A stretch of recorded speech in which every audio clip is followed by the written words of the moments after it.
शं वरुणः शन्नो भवत्वर्यमा शन्न इन्द्रो बृहस्पतिः शन्नो विष्णुरुक्रमः ॐ शान्ति शान्ति शान्तिः।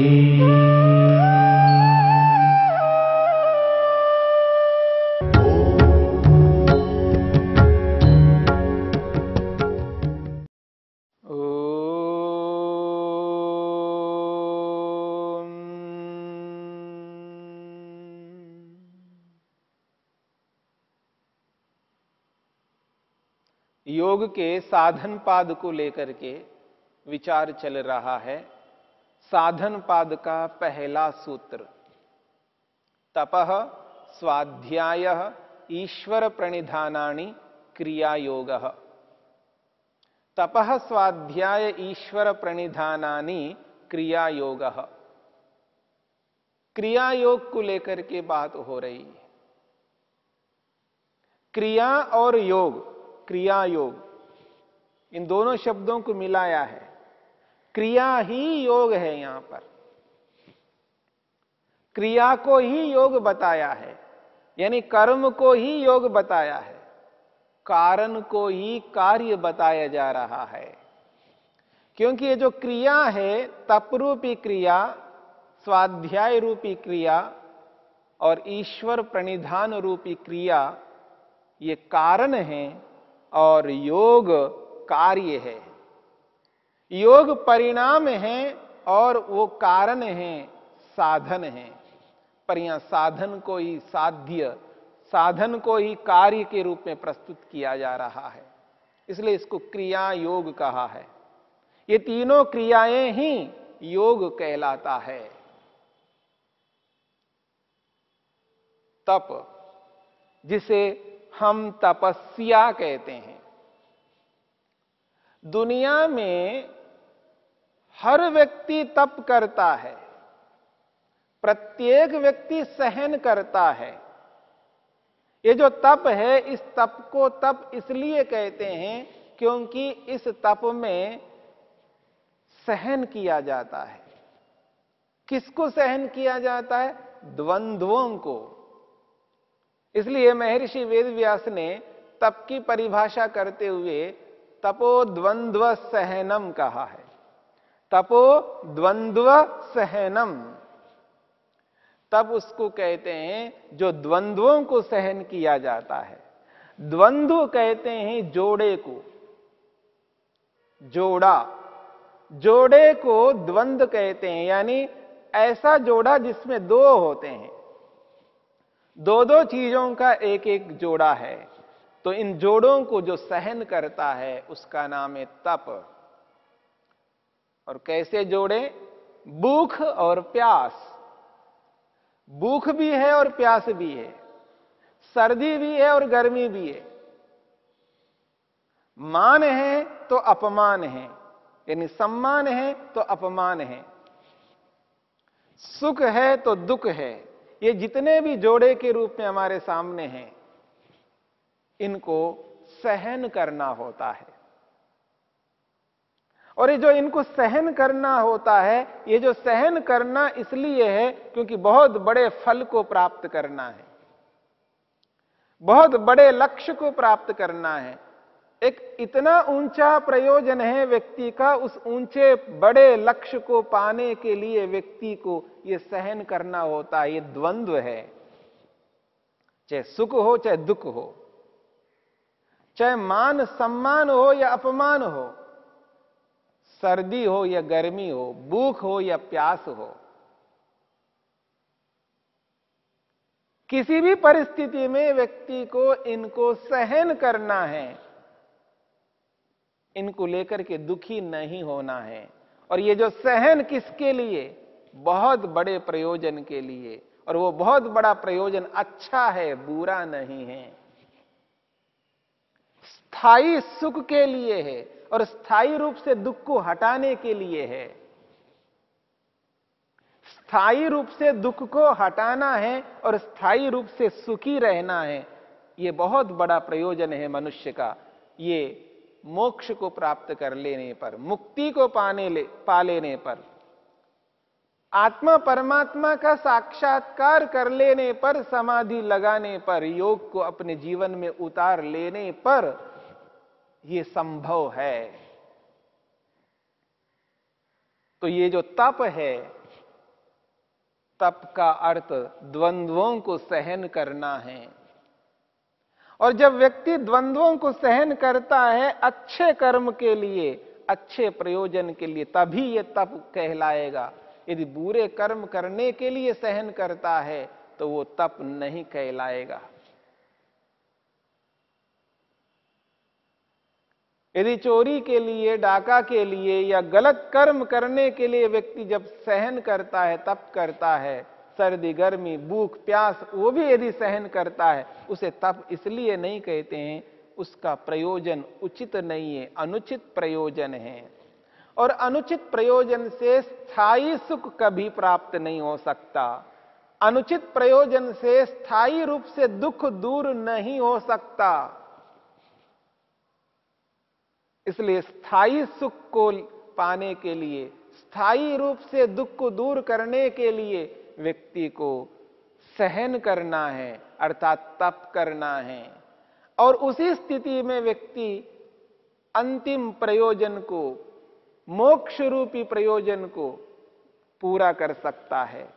इसलिए महर्षि पतंजलि ने तप का यहां पर विधान किया है। और ऐसी क्रिया है जिस क्रिया को निरंतर व्यक्ति अपने जीवन में उतारता ही जाए, कभी इस तप से ऊबे नहीं। तप को हमेशा साथ में लेकर के चले, तब जाकर के व्यक्ति निखर जाएगा, तप से तप जाएगा और वही तप उसको योग को सिद्ध करने में सक्षम होगा। इसलिए महर्षि वेदव्यास कहते हैं, वो कहते हैं न अतपस्विनो योगः सिद्ध्यति। बहुत बड़ी बात कही है। न अतपस्विनो योगः सिद्ध्यति। जो तप नहीं करता उसे योग सिद्ध नहीं हो सकता। जो तप नहीं करता उसको योग सिद्ध नहीं होता। जो तप नहीं करता उसको समाधि नहीं लगती। जो तप नहीं करता उसका मन एकाग्र नहीं होता। जो तप नहीं करता उसको वैराग्य प्राप्त नहीं हो सकता। जो तप नहीं करता वो आत्मा परमात्मा का साक्षात्कार नहीं कर सकता। जो तप नहीं करता वो स्थायी रूप से दुखों को दूर नहीं कर सकता। जो तप नहीं करता है वो स्थायी रूप से सुख को प्राप्त नहीं कर सकता। मनुष्य का जो प्रयोजन है वह प्रयोजन तप से पूरा हो सकता है। न अतपस्विनो योगः सिद्ध्यति।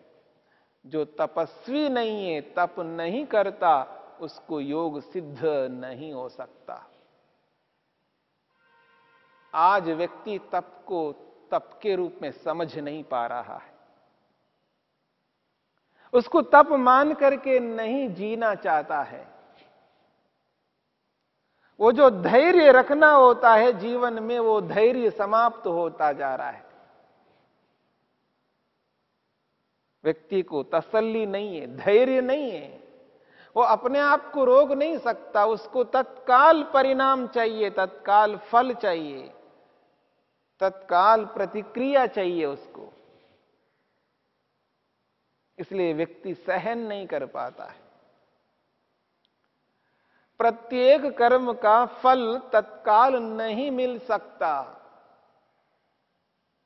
और ऐसे ऐसे कर्म हैं जिन कर्मों का फल न जाने कब जाकर के मिलेगा।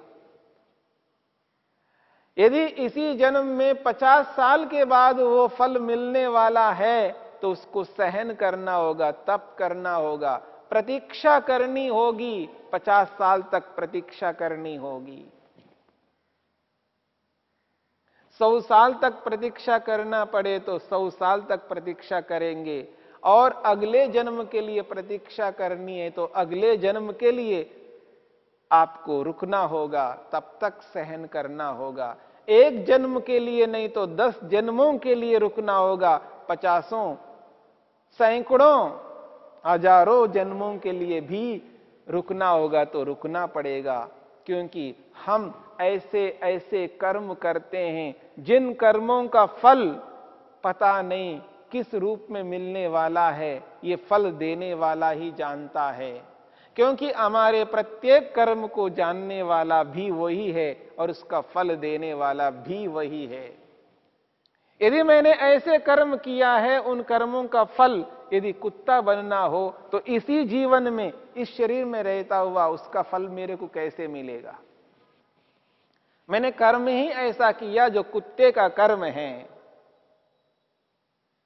अगर ऐसा कर्म किया तो उसका फल मेरे को इसी जन्म में मनुष्य के रूप में रहता हुआ भी मैं कुत्ता नहीं बन सकता। मेरे को प्रतीक्षा करनी होगी। जैसे कुत्ता बनने के लिए प्रतीक्षा करनी है, तो वैसे ही उत्तम फल प्राप्त करने के लिए, मोक्ष को प्राप्त करने के लिए, स्थायी सुख को पाने के लिए, स्थायी रूप से दुख को दूर करने के लिए भी मेरे को प्रतीक्षा करनी है। हम तत्काल परिणाम चाहते हैं, वो तत्काल परिणाम नहीं मिलेगा, अब तक नहीं मिलेगा, पता नहीं कब मिलेगा। ऐसा व्यक्ति विचार विचार करके वो दुखी होता रहता है, वो सहन नहीं कर पाता है। उस अच्छे कर्म का फल निश्चित रूप से मिलेगा, उस बुरे कर्म का फल भी निश्चित रूप से मिलेगा।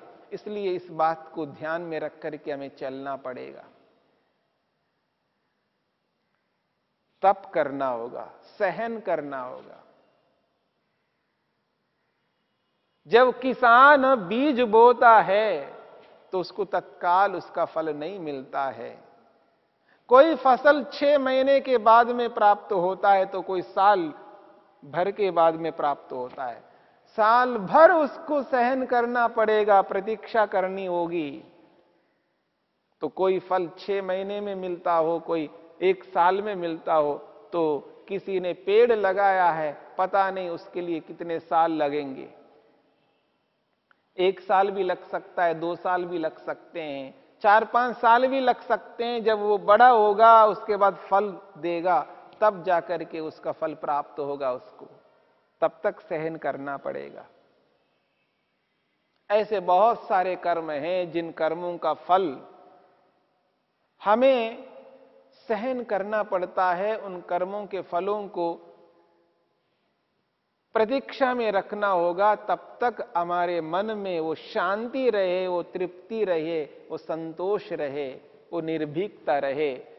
किए हुए कर्म कभी निष्फल नहीं हो सकते।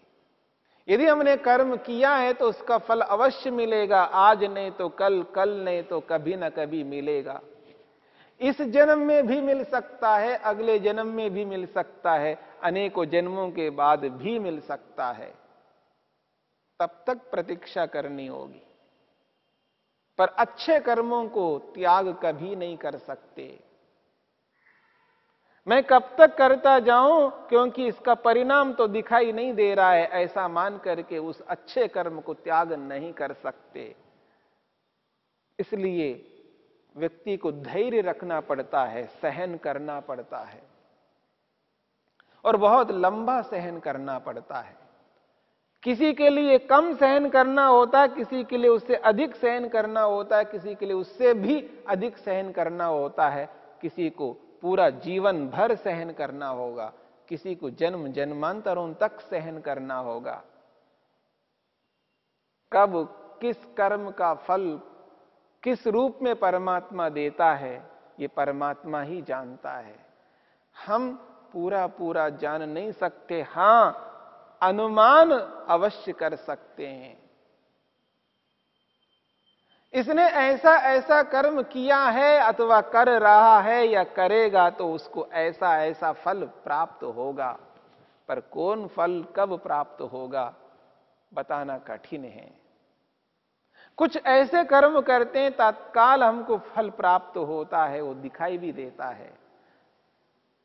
एक कर्म करने वाला कर्मचारी 1 दिन का कर्म किया है, उसको कर्म करने के 8 घंटे के बाद में उसको उसका परिणाम, उसका फल प्राप्त हो जाता है।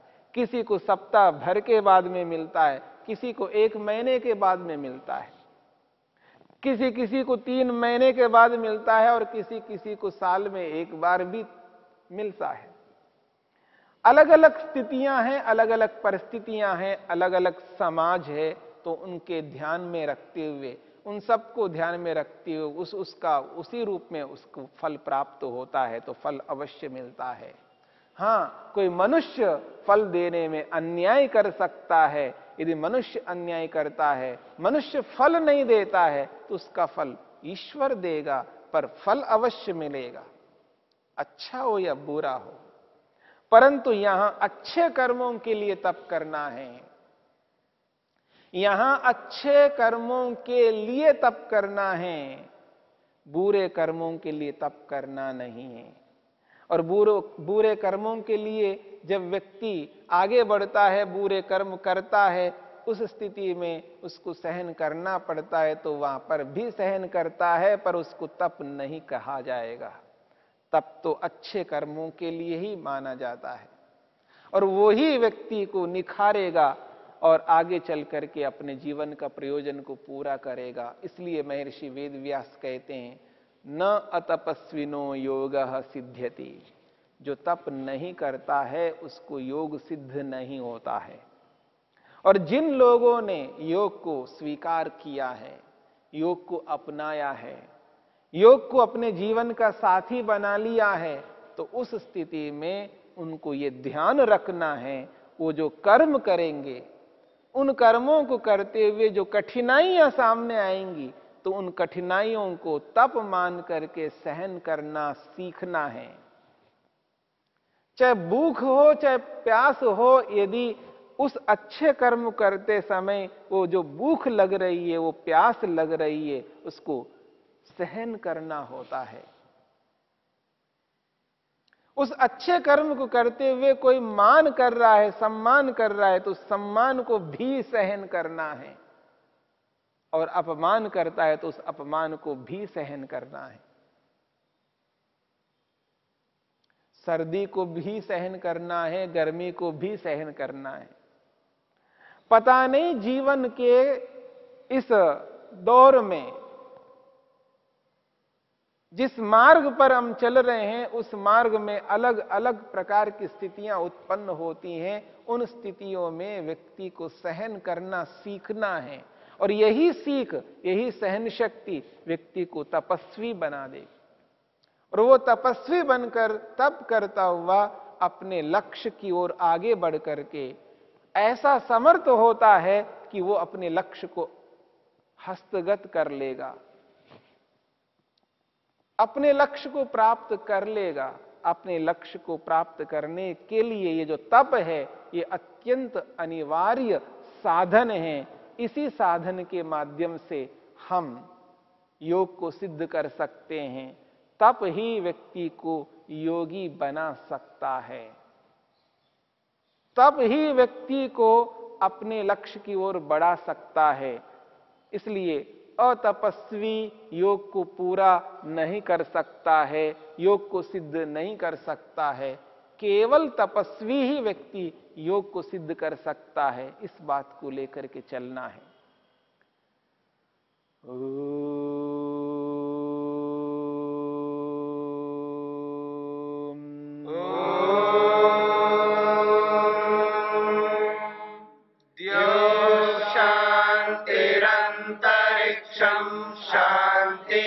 पृथिवी शान्तिरापः शान्तिरोषधयः शान्तिः वनस्पतयः शान्तिर्विश्वे देवा शान्तिर्ब्रह्म शान्ति सर्वं शान्ति शान्तिरेव शान्ति शान्ति